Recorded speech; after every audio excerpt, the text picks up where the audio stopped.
Husky fans, to another season of the Husky Highlight Show. I'm here inside the brand new Husky Stadium with Kevin Dowd and Tukney and Wynn, and we just witnessed quite the beatdown that the Huskies put on Boise State, 38-6. So let's get right to those highlights. Excitement hung over the newly remodeled Husky Stadium as the long wait for another season of college football in Montlake was finally over, with the number 19 Boise State Broncos coming into town. Fans of all ages packed the house for the stadium's grand opening, ready to see their Washington Huskies put their new up-tempo, no-huddle, spread offensive system, masterminded by head coach Steve Sarkisian and his staff, to the test against Boise State in the first game of the season.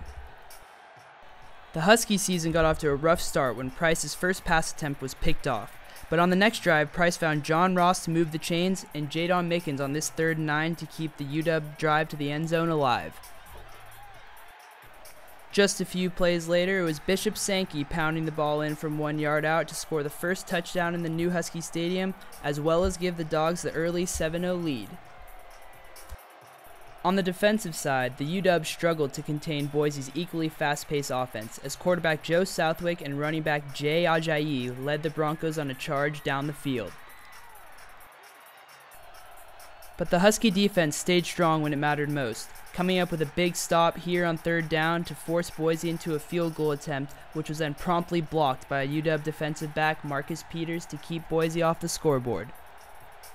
Sankey looked every bit as good as last year, handling the majority of the carries and finishing with a beastly 161 yards and 2 touchdowns. Then it was Price tossing up the long ball to Kevin Smith for a gain of 42 yards. Huskies inside the Boise State 20-yard line now. But on a 4th and 1 gamble, the Broncos stuffed the Huskies, leaving the UW walking away from the red zone with nothing to show for it. Dogs still up 7-zip. Not to worry though, as Price and the offense would recover on their next drive as he hit Mickens again with the screen pass for a big gain and a Washington 1st down. Then it's Ross again, catching the pass and using his blazing speed to make a defender miss and pick up some extra yardage. The Huskies would have to settle for a field goal though, as Travis Coons hit the 37-yarder right through the uprights. While Boise then answered with 3 points of their own, bringing the score to 10-3 UW, and the score would stay that way until the half. After another Boise field goal in the 3rd, KP17 found Cason Williams in the corner for the 19-yard touchdown and 7 more points. And that's when the offense really started clicking. 6 minutes later, the Dogs were looking to score yet again as Price scrambles out of the pocket and hits Joshua Perkins with a beautiful throw on the run. Huskies starting to run away with it now, leading 24-6 late in the 3rd quarter.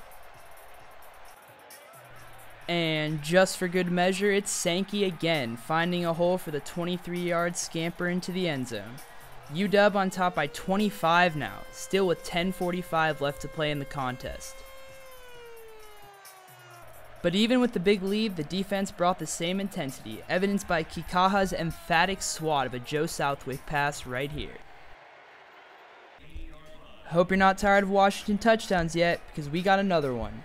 This time, it's Dwayne Washington, scoring 7 more for the Dogs from 8 yards out, pushing the lead to 38-6 over the Broncos. Well, that's all she wrote, folks, as the UW takes care of business at home against number 19 Boise State, victorious by a 22-point margin, making the Dogs undefeated on the season as well as in the brand new Husky Stadium. Alright guys, so that was quite the offensive display we saw the Huskies put on tonight, and a lot of it was due to the new fast-paced offensive system that they implemented in the offseason. And Tukney, what did you think of it so far? Did you expect it to look so Oregon-esque? I didn't think it was going to be as fast as what they run in Oregon. I mean, they shaved off almost, 10 seconds, 9 seconds off of their time between snaps from last season. And that equaled close to what Oregon ran last year. So they were really running and gunning out there, and they were really efficient, especially in the second half. A little bit sluggish in the first half in terms of not getting those points on the board, but when it came down to it in the second half, they really poured it on. It sure looks fluid. And how much do you think that has to do with Keith Price running the show back there? Sarkisian called him the point guard in that press conference after the game. So do you think this is sort of a rejuvenation that he needed? I do, yeah. I think that we can expect to see a lot more of this sort of thing from Price this season. I do like the point guard analogy, particularly in the spread offense when you're running multiple different options and package plays and stuff like that, where the quarterback does have to make really quick decisions based on whatever the defense is giving him. And he looked good. I mean, threw for 300 yards, which he never did last year. He was running the ball a little bit more.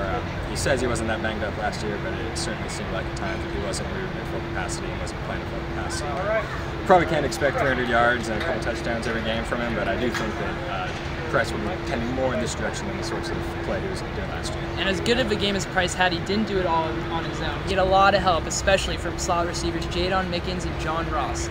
Kevin, what kind of role do you see them having in the offense for the rest of the season? Well, I think it'll be pretty similar to what they were doing today. I mean, a lot of stuff out of the slots, a lot of bubble screen action, kind of getting them out in space with matchups against the guy the coaches think they can beat.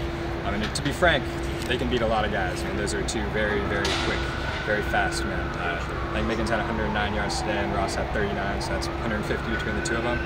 I think that's probably a decent expectation for what sorts of production they can get out of the slot this year. And they were particularly, I think, effective today in setting up manageable, second and third downs for the Huskies. There wasn't a whole lot of second and 12s, not a whole lot of like 39s on there.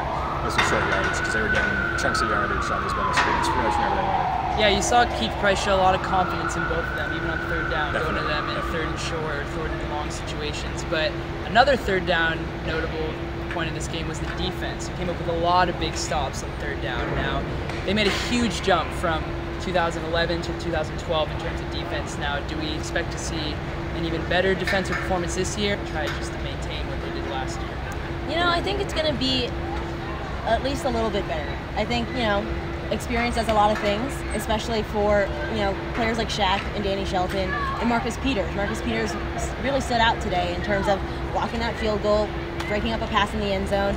He really showed up, and he's supposed to replace Desmond Trufant, obviously a first-round pick. It's a huge place to replace someone, but I think he really had a good start. And a good start it was to the 2013 season for the Huskies. Until next time, I'm Tyler Hartung. It's Kevin Dowd, Tupneen Win, and we'll catch you next time when the Huskies take on the Fighting Illini at Soldier Field in Chicago in 2 weeks. See you next time.